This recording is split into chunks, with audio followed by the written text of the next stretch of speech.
دیکھے جی اس بات کا جواب انہوں نے کہا بھائی اللہ کے نبی نے منع کیا ہے، اب بائیکاٹ ہے تیرا۔ اللہ اکبر، اس پر میرے آنسو پھوٹ پڑے، میں واپس چلا آیا اور دیوار پر چڑھ کر یہ چیز مطلب نیچے باہر اترا۔ ہیلو فرینڈز، ست شری اکال، آداب، نمستے، ویلکم بیک ٹو اور چینل الہی ریاکشن۔ آج ہم اپنے چینل پہ لے کر آئے ہیں بہت انٹرسٹنگ ویڈیو پہ ریاکشن، جس میں ہم ریاکٹ کرنے والے ہیں حضرت کعب مالک کی توبہ ورڈ بائی انجینئر محمد علی مرزا جی۔ تو ہم نے اس کا پارٹ 1 دیکھا ہے، اور جیسا اس میں لکھا ہے ورڈ بائی ورڈ، بات بالکل صحیح ہے۔ علی مرزا جی اس کو ورڈ بائی ورڈ ہمیں پڑھ کر سنا رہے ہیں اور اس کا ایک ایک مطلب سمجھا رہے ہیں کہ اس جو مطلب وہ جو پورا لکھا ہے اس کا کیا مطلب ہے، کیسا ہوا ہوگا۔ پورا ایسا سین لگ رہا ہے جیسے ہمارے آنکھوں کے سامنے چل رہا ہے، اور اتنا ایموشنل مطلب وہ ہو رہے ہیں بتاتے بتاتے، تو ہمیں بہت اچھا لگا تھا سارا سنتے ہوئے۔ اب جو اس کی جو پورا جو بیان ہے وہ آج کی ویڈیو میں پورا کمپلیٹ ہو جائے گا، تو چلیے پہلے ویڈیو دیکھتے ہیں، پھر اس کے بارے میں بات کریں گے۔ حضرت کعب ملک جی کے بارے میں ہم نے پارٹ 1 میں بہت کچھ سنا کہ وہ بہت بڑی شخصیت ہے، اور ان کے بارے میں جتنی بھی باتیں انہوں نے بتائیں، یہ کہتے کہتے نا علی مرزا جی بہت بار ایموشنل ہوئے، اور آئی تھنک ان کی جو ایموشنل مومنٹ کی جو وائبس تھی نا وہ ہم تک کہیں نہ کہیں ٹرانسفر ہو رہی تھی، تو ہمیں اس پورے واقعہ کو پورا سننا تھا۔ تو چلیے دیکھتے ہیں آج پارٹ 2 میں ہمیں کیا کچھ خاص جاننے کو ملے گا۔ تو بنا کسی دیری کے شروع کرتے ہیں آج کی اس ویڈیو کو۔ پھر میں نے ان سے پوچھا کیا میرے علاوہ کسی اور نے بھی کوئی ایسا عذر بیان کیا ہے؟ تو انہوں نے بتایا کہ ہاں 2 حضرات اور ہیں جنہوں نے معذرت کی جس طرح تم نے کی، اور انہیں بھی وہی جواب ملا جو تمہیں ملا۔ میں نے پوچھا وہ کون ہے؟ تو انہوں نے بتایا کہ مرارہ بن ربیع اور ہلال بن امیہ رضی اللہ عنہما۔ ان 2 ایسے صحابہ کا نام انہوں نے لے دیا جو صالح تھے اور اصحاب بدر بھی تھے۔ ان کا طرز عمل میرے لیے نمونہ بن گیا۔ انہوں نے کہا اگر یہ 2 بدری صحابی بھی، ان کے ساتھ بھی یہی کچھ ہوا ہے نا، تو میں اچھے لوگوں کی فہرست میں اب شامل ہو جاؤں، میں اب پکا رہوں۔ ان کا طرز عمل میرے لیے نمونہ بن گیا۔ چنانچہ انہوں نے جب ان بزرگوں کا نام لیا تو میں اپنے گھر چلا آیا۔ آپ علیہ السلام نے لوگوں کو ہم سے بات چیت کرنے سے ممانعت کر دی۔ لو جی سوشل بائیکاٹ ہو گیا۔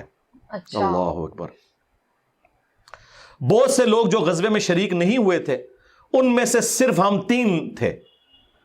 لوگ ہم سے الگ رہنے لگے اور سب لوگ بدل گئے۔ ایسا نظر آتا تھا کہ ہم سے ساری دنیا بدل گئی ہے، ہمارا اس سے کوئی واسطہ ہی نہیں۔ 50 دن تک ہم اسی حال میں رہے۔ میرے 2 ساتھیوں نے تو اپنے گھروں سے نکلنا ہی چھوڑ دیا، ہر وقت روتے رہتے تھے، لیکن میرے اندر ہمت تھی، میں باہر نکلتا تھا، مسلمانوں کے ساتھ نماز میں بھی شریک ہوتا تھا اور بازاروں میں بھی گھومتا تھا، لیکن کوئی شخص مجھ سے بولتا نہیں تھا۔ میں نبی علیہ السلام کی خدمت میں بھی حاضر ہوتا، آپ کو سلام بھی کرتا۔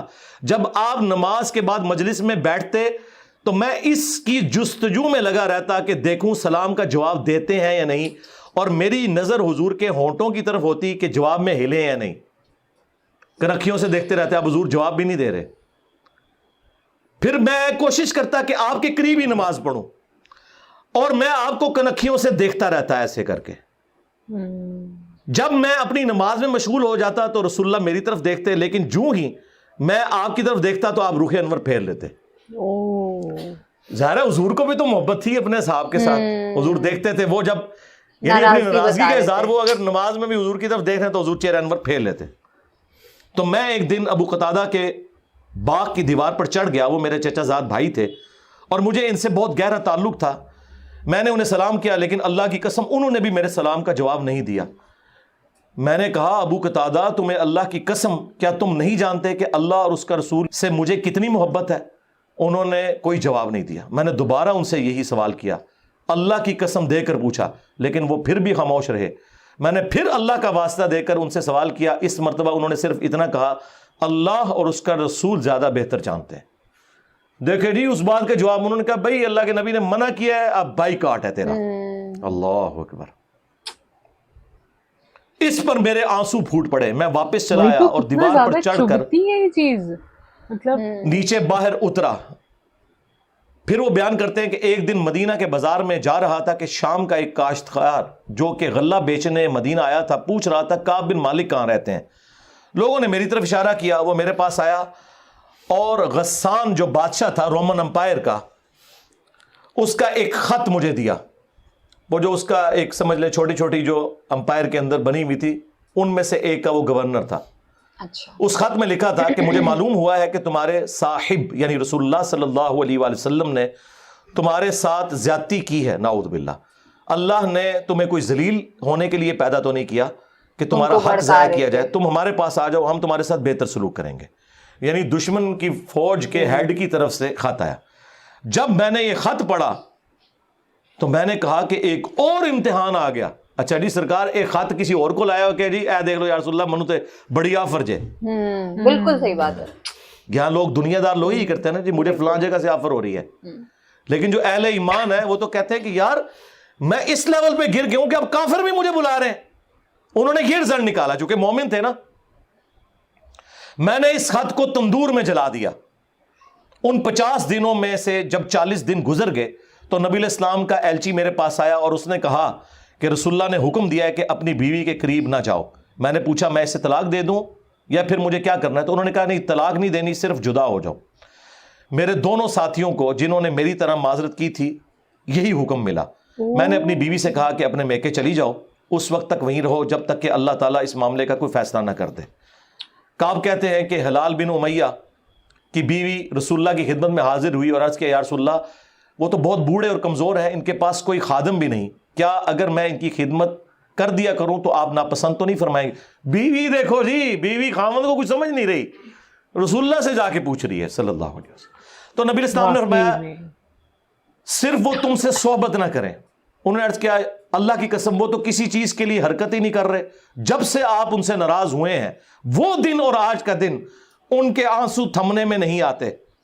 میرے گھر کے بعض لوگوں نے کہا کہ جس طرح ہلال بن امیہ کی بیوی نے ان کے لیے اجازت لے لی تو آپ بھی جا کے اجازت لے لیں.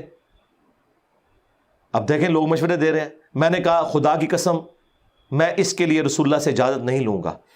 میں جوان ہوں, معلوم نہیں جب اجازت لینے جاؤں تو حضور کیا فرما دیں. ان کو یہ بھی خطرہ تھا کہ میں یہ جاؤں تو یہ نہ ہو کہ حضور اور ناراض ہو جائے, اگر کوئی چانس بھی ہے نا بچنے کے تو وہ بھی ختم ہو جائے. بالکل دیکھیں نہیں کتنا گاڈ اورینٹڈ بندہ ہے جی, اللہ اکبر. اس طرح 10 دن اور گزر گئے. جب رسول اللہ صلی اللہ علیہ وآلہ وسلم نے ہمیں بات چیت کرنے کی ممانعت فرمائی تھی, اس کو 50 دن پورے ہو گئے. 50ویں رات کی صبح کو جب میں فجر کی نماز پڑھ چکا اور اپنے گھر کی چھت پر بیٹھا ہوا تھا, اس طرح جیسا کہ اللہ تعالیٰ نے ذکر کیا وہ ہم آیت پڑھ چکے ہیں, سورہ توبہ کی آیت نمبر 118, جس میں تھا نا کہ زمین وسعت کے باوجود تنگ ہو گئی اور ان کا دم گھٹنے والا تھا. میرا دم گھٹ رہا تھا, زمین اپنی تمام وسعتوں کے باوجود میرے لیے تنگ ہوتی جا رہی تھی. میں نے ایک پکارنے والے کی پکار سنی جو سلع کی پہاڑی پر چڑھ کر بلند آواز سے کہہ رہا تھا اے کعب بن مالک تمہیں بشارت ہو, اے کعب بن مالک تمہیں بشارت ہو. انہوں نے بیان کیا کہ یہ سنتے ہی میں سجدے میں گر پڑا اور مجھے یقین ہو گیا کہ اب اللہ کی طرف سے فراخی ہو جائے گی. فجر کی نماز کے بعد رسول اللہ صلی اللہ علیہ وآلہ وسلم نے اللہ کی بارگاہ میں ہماری توبہ کی قبولیت کا اعلان کر دیا. لوگ میرے پاس بشارت دینے کے لیے آنے لگے اور میرے 2 ساتھیوں کو بھی جا کر بشارت دی. ایک صاحب زبیر بن عوام اپنا گھوڑا دوڑاتے ہوئے آئے. ادھر قبیلہ اسلم کے ایک صحابی نے پہاڑی پر چڑھ کر آواز دی اور وہ آواز گھوڑے سے زیادہ تیز تھی. جن صحابی نے پہاڑی سے آواز دی تھی جب وہ میرے پاس بشارت دینے آئے تو میں نے اپنے دونوں کپڑے اتار کر بشارت کی خوشی میں انہیں دے دیے. اللہ کی قسم اس وقت ان 2 کپڑوں کے سوا دینے کے لیے میرے پاس اور کچھ نہ تھا. پھر میں نے ابو قتادہ سے 2 کپڑے ادھارے مانگے اور رسول اللہ کی خدمت میں حاضر ہوا. جوگ در جوگ لوگ مجھ سے ملاقات کرتے جا رہے تھے اور مجھے توبہ کی قبولیت پر بشارت دیتے جا رہے تھے. اللہ کی بارگاہ میں توبہ کی قبولیت مبارک ہو. کعب رضی اللہ تعالیٰ عنہ بیان کرتے ہیں کہ آخر میں مسجد میں داخل ہوا تو رسول اللہ صلی اللہ علیہ وآلہ وسلم تشریف رکھتے تھے. چاروں طرف صحابہ کا مجمع تھا. طلحہ بن عبید اللہ دوڑ کر میری طرف آئے اور مجھ سے مصافحہ کیا اور مبارکباد دی. اللہ کی قسم وہاں موجود مہاجرین میں سے کوئی شخص بھی میرے آنے پر کھڑا نہ ہوا. طلحہ رضی اللہ تعالیٰ عنہ کا یہ احسان میں کبھی نہیں بھولوں گا کہ انہوں نے کھڑے ہو کر میرا استقبال کیا. جب میں نے رسول اللہ کو سلام کیا تو آپ علیہ السلام کا چہرہ مبارک خوشی اور مسرت سے دمک اٹھا. اس مبارک دن کے لیے تمہیں بشارت ہو, اس مبارک دن کے لیے تمہیں بشارت ہو جو تمہاری عمر کا سب سے مبارک دن ہے. واقعی جی اس سے بڑی کوئی مبارک بات نہیں ہو سکتی کسی شخص کے لیے کہ اللہ تعالیٰ اس کی توبہ کی اناؤنسمنٹ کرتے ہیں اور صحیح پھر بات ہے۔ قیامت تک قرآن میں وہ آیات پڑھی جائیں۔ سچ میں انہوں نے بیان کیا کہ میں نے عرض کیا یا رسول اللہ یہ بشارت آپ کی طرف سے ہے یا اللہ کی طرف سے؟ فرمایا نہیں، اللہ کی طرف سے۔ اور نبی علیہ السلام جب کسی بات پر خوش ہوتے تو چہرہ مبارک روشن ہو جاتا تھا، ایسے جیسے چاند کا ٹکڑا ہو۔ آپ کی مسرت ہم چہرہ مبارک سے سمجھ جاتے تھے۔ پھر جب میں آپ کے سامنے بیٹھ گیا تو عرض کیا یا رسول اللہ اپنی توبہ کی قبولیت کی خوشی میں اپنا مال اللہ اور اس کے رسول کی راہ میں صدقہ کر دوں؟ آپ نے فرمایا لیکن کچھ مال اپنے پاس رکھ لو، یہ زیادہ بہتر ہے۔ میں نے عرض کیا کہ پھر میں خیبر کا حصہ اپنے پاس رکھ لیتا ہوں۔ پھر میں نے عرض کیا یا رسول اللہ اللہ نے مجھے سچ بولنے کی وجہ سے نجات دی، اب میں اپنی توبہ کی قبولیت کی خوشی میں آپ سے یہ وعدہ کرتا ہوں کہ جب تک زندہ رہوں گا سچ کے سوا کوئی بات زبان پر نہیں لاؤں کیا گا۔ بات ہے، بس اللہ کی قسم جب سے میں نے رسول اللہ کے سامنے یہ عہد کیا صلی اللہ علیہ وآلہ وسلم، میں کسی ایسے مسلمان کو نہیں جانتا کہ جسے اللہ نے سچ بولنے کی وجہ سے اتنا نوازا ہو جتنی نوازشات مجھ پر کی سچ بولنے کی وجہ سے۔ جب سے میں نے نبی علیہ السلام کے سامنے یہ عہد کیا پھر آج تک میں نے کبھی جھوٹ بولنے کا ارادہ بھی نہیں کیا، اور مجھے امید ہے کہ اللہ تعالیٰ باقی زندگی بھی مجھے اس سے محفوظ رکھے گا۔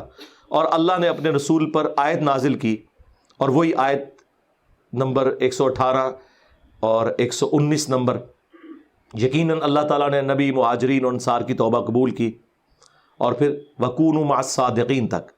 خدا کی قسم اللہ تعالیٰ کی طرف سے اسلام کے لیے ہدایت کے بعد میری نظر میں رسول اللہ کے سامنے سچ بولنے سے بڑھ کر اللہ کا مجھ پر کوئی اور انعام نہیں ہوا کہ میں نے جھوٹ نہیں بولا اور اس طرح اپنے آپ کو ہلاکت سے بچا لیا۔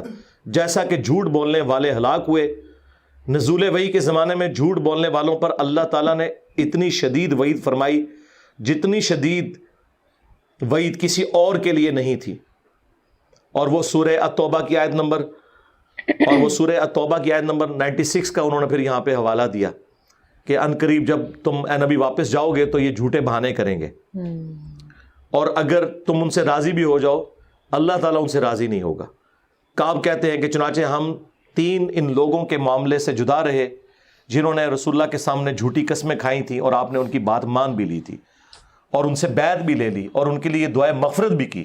ہمارا معاملہ رسول اللہ نے چھوڑ دیا اور اللہ نے خود اس کا فیصلہ کیا، اور پھر اللہ تعالیٰ نے یہ آیت نازل کی جو ہم نے یہ پڑھی سورہ التوبہ کی آیت نمبر 118، وَعَلَى الثَّلَاثَةِ الَّذِينَ خُلِّفُوا حَتَّى إِذَا ضَاقَتْ عَلَيْهِمُ الْأَرْضُ بِمَا رَحُبَتْ وَضَاقَتْ عَلَيْهِمْ أَنفُسُهُمْ وَظَنُّوا أَن لَّا مَلْجَأَ مِنَ اللَّهِ إِلَّا إِلَيْهِ ثُمَّ تَابَ عَلَيْهِمْ لِيَتُوبُوا إِنَّ اللَّهَ هُوَ التَّوَّابُ الرَّحِيمُ۔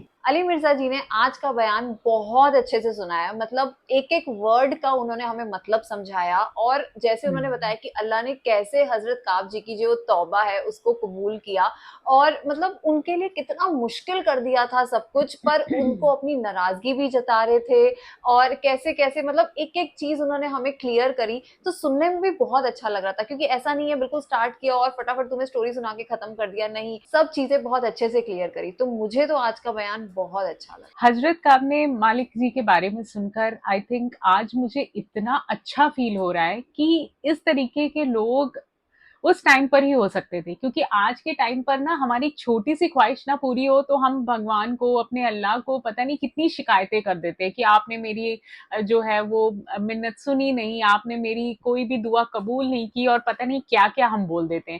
لیکن جب رسول اللہ جی نے ان کے لیے اتنی ٹف شرطیں رکھ دی تھی، اس کے باوجود جو ہے وہ حضرت کعب مالک جی بالکل بھی ٹس سے مس نہیں ہوئے، انہوں نے وہ ہر چیلنج کو، ہر اس طریقے کے چیزوں کو اپنایا جو انہیں لگتا تھا کہ مجھے رسول اللہ جی سے معافی مل جائے، بس وہ میری جو معافی ہے اسے قبول کر لیں، جو میرا توبہ ہے اسے قبول کر لیں۔ تو یہ پورا واقعہ، یہ پورا بیان سن کر ہمیں اتنا اچھا لگا، کیونکہ اس سے پہلے ہم نے اس واقعے کے بارے میں بالکل نہیں کچھ سنا تھا۔ تو آئی تھنک آج کی ویڈیو ہمارے لیے بہت اسپیشل رہی، پارٹ 1 اور پارٹ 2 جو دونوں پارٹس میں ہم نے شاید یہ ویڈیو اسی لیے بنائی تھی تاکہ ہم اس پورے واقعہ کو دھیان سے سمجھ سکے۔ تو آئی ہوپ آپ کو بھی آج کی ویڈیو پسند آئی ہوگی۔ تو اگر آپ کو ویڈیو اچھی لگی ہو تو اس چینل کو سبسکرائب کرنا اور اس ویڈیو کے بارے میں سجیشن دینا نہ بھولیں، اور اس ویڈیو کو اپنے فرینڈس اور فیملی کے ساتھ شیئر ضرور کریں۔ اور ہم ملیں گے ایک نئی ویڈیو میں، تب تک کے لیے اوکے، بائے۔